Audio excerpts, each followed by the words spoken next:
Il existe des points de Lagrange avec le Soleil et la Terre? Oui, parfaitement. Comme tout duo de corps massifs en orbite, ces 5 points d'équilibre existent. Et la Terre est d'ailleurs accompagnée d'au moins un astéroïde au point L4. Découvert en 2010, celui-ci porte pour l'instant le nom barbare de 2010 TK7 et semble être de environ 300 mètres de large.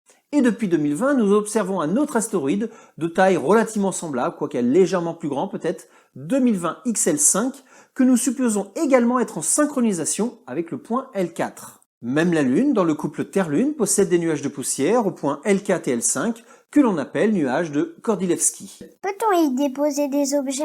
Mais parfaitement, et nous le faisons déjà. Nous pouvons même les placer sur des points L1, L2 et L3 moins stables.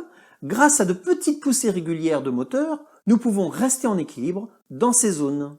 Sur le point de Lagrange L1 du couple Soleil-Terre, il y fait toujours jour, forcément puisqu'il est toujours aligné avec le Soleil. Nous y avons donc placé des engins qui étudient le Soleil et les vents solaires, comme SOHO, ou l'ISA Pathfinder qui, lui, étudie les ondes gravitationnelles. A l'inverse, le point L2 est toujours dans la pénombre de la Terre, ce qui est pratique pour ne pas être ébloui par le Soleil lors de l'observation du cosmos.